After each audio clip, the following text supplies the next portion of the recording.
Hi guys, welcome to the TOEFL speaking test. Stay tuned till the end of this video because we have some sample answers that will help you improve your answers. In the next videos, we will talk about these answers in more detail and talk about what makes them good, but also what mistakes the speakers made and what you can learn from those mistakes. Now, get ready to take the TOEFL speaking mock test. In this question, you will be asked to give your opinion about a familiar topic. After you hear the question, you will have 15 seconds to prepare your response and 45 seconds to speak. Some university students choose to take difficult classes even if they know they might not get a good grade in the class. Other students prefer to take easier classes in which they know they will get a good grade. Which do you prefer? Explain why. Please prepare your answer after the beep.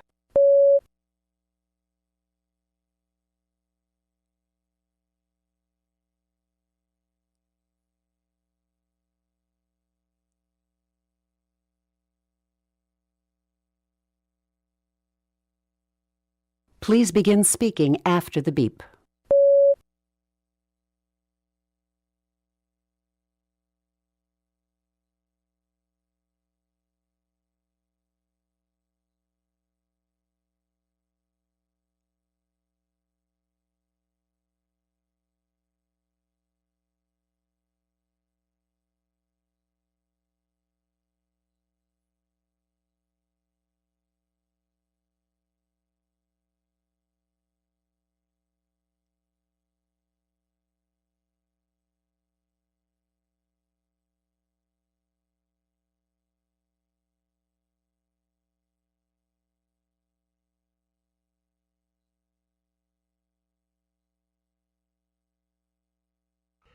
In this question, you will read a short passage about a campus situation and then listen to a talk on the same topic.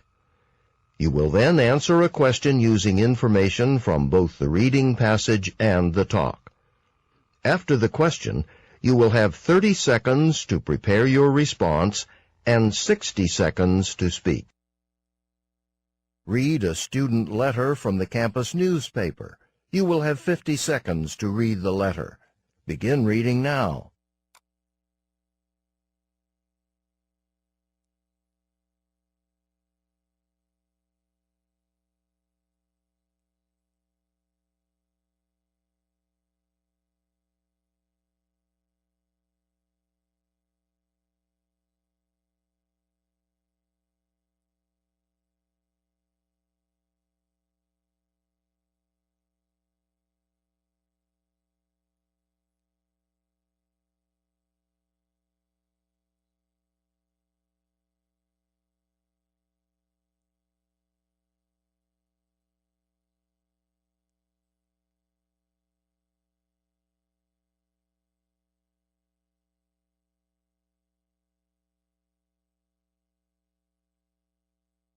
Now listen to two students discussing the letter. What do you think? I don't think we need to change anything. You don't think she's right that it would be easier? Well, I just don't think it's that difficult now. I mean, the library has a really good computer system where you can easily see what they have in their collection, see what's available and what's not. Yeah, you can always look through the titles on the library computers. Right, and you don't even have to have an exact title in mind. You can just look for certain types of movies or movies with certain actors or whatever. Good point. And as far as what she said about the staff, the people who do that work are students who really need the money to pay for books and stuff. True. Plus, I'm sure those students don't get paid that much to do the work, so I don't think it's going to put any strain on the university's budget. The man expresses his opinion about the proposal described in the letter. Briefly summarize the proposal, then state his opinion about the proposal, and explain the reasons he gives for holding that opinion. Please prepare your answer after the beep.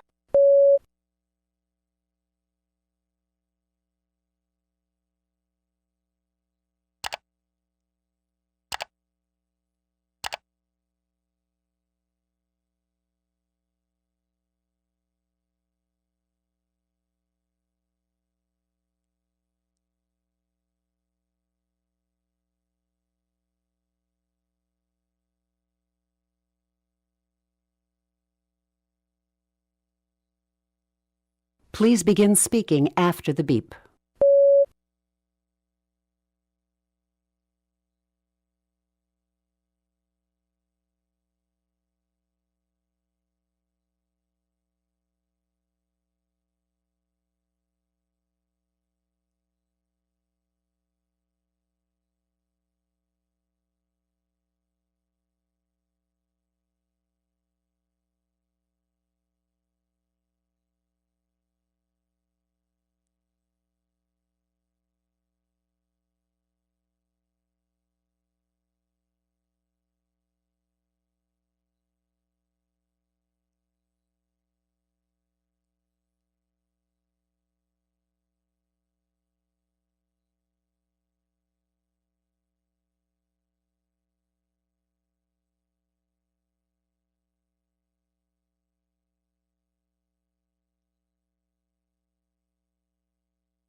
In this question, you will read a short passage on an academic subject and then listen to a talk on the same topic. You will then answer a question using information from both the reading passage and the talk. After the question, you will have 30 seconds to prepare your response and 60 seconds to speak. Read a passage from a psychology textbook. You will have 50 seconds to read the passage. Begin reading now.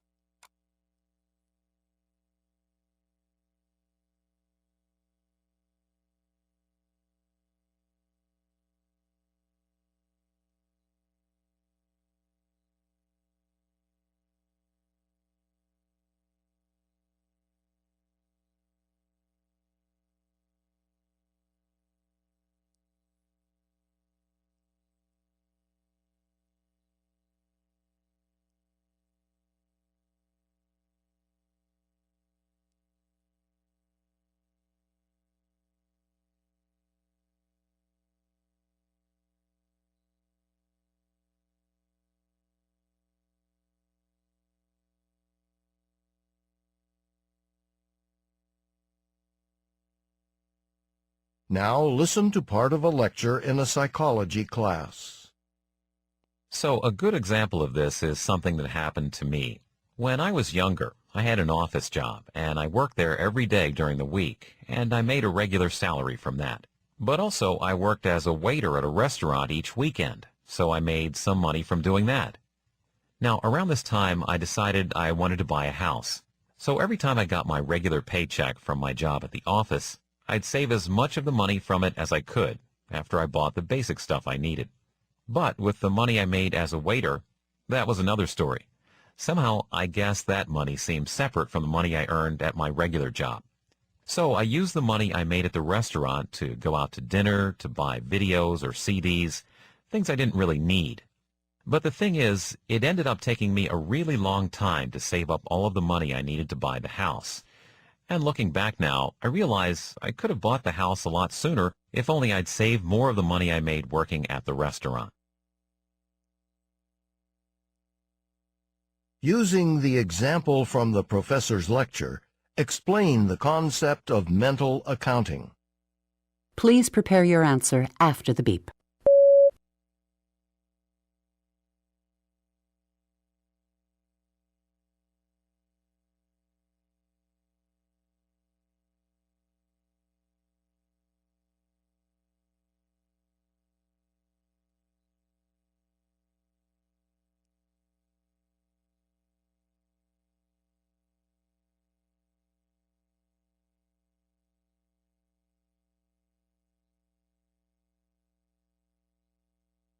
Please begin speaking after the beep.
In this question, you will listen to a short lecture. You will then be asked to summarize important information from the lecture. After you hear the question, you will have 20 seconds to prepare your response and 60 seconds to speak. Listen to part of a lecture in a biology class. Even though it's cold and snow-covered, the Arctic houses many species of animals that manage to survive the harsh conditions there. These Arctic animals have adapted to the extremely cold temperatures primarily because of certain body features that help them to survive in the cold Arctic climate. Let's look at a few of them. For one thing, many Arctic animals have developed a protective covering on their feet. The covering usually consists of fur or feathers, which act as a protective layer between the cold and the animal's skin. Since they spend so much of their time on snowy, icy surfaces, whether they're standing on the ground or swimming in the water, they can easily lose heat through their feet. This is especially true of Arctic birds. A bird like the Arctic snowy owl, for example, has feathers on its body the way other birds do. But unlike most birds, it also has feathers all over its feet.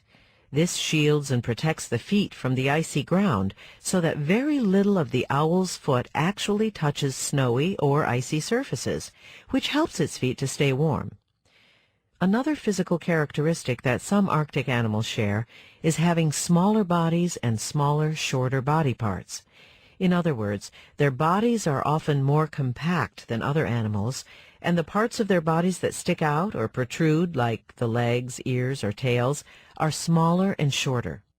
And the result is that there is less body surface exposed to the cold air. A great example is the Arctic wolf. Unlike the larger gray wolves that live in warmer climates, Arctic wolves have relatively small, compact bodies that efficiently retain heat. They also have smaller ears and shorter legs, so they lose less body heat than animals with larger bodies or longer body parts. And in a climate where the temperature is below zero most of the year, that's very important. Using the examples of the owl and the wolf, explain how two special body features have helped Arctic animals adapt to the cold. Please prepare your answer after the beep.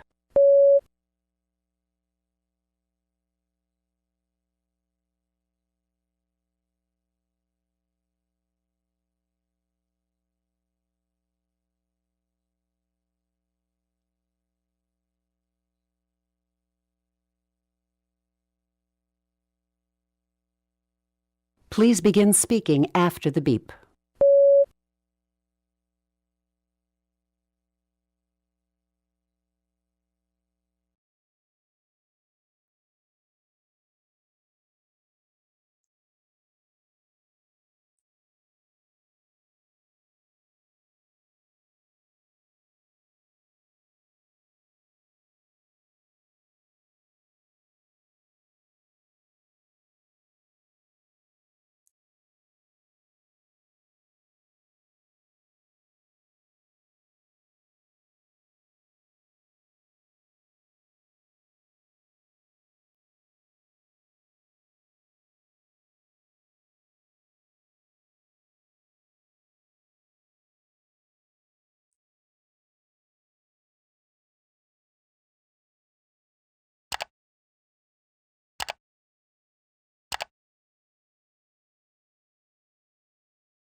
I prefer to take classes that are more difficult for two reasons. Firstly, classes that are more difficult give me more of a challenge than the easy classes. The easy classes would be the classes that would most likely give out the information I already know or understand too well. On the other hand, difficult classes would teach me more complex and advanced concepts. Secondly, with easier classes, it's more likely I will feel bored and eventually end up quitting classes.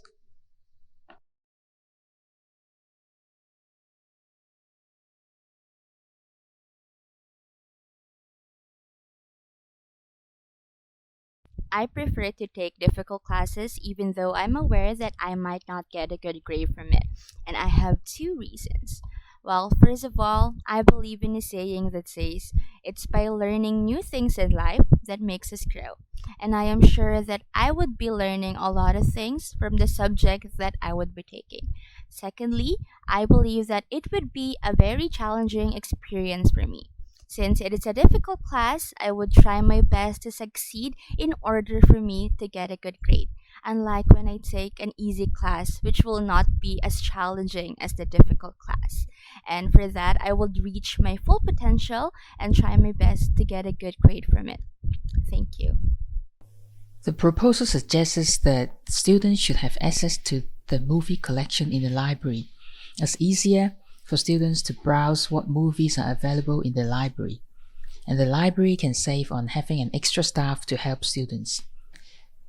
The students disagree because all the movies are in the library catalog, and students will be able to search for movie according to actors and genre. And the staff who is helping the students are students themselves, and they really need the job to pay for expenses.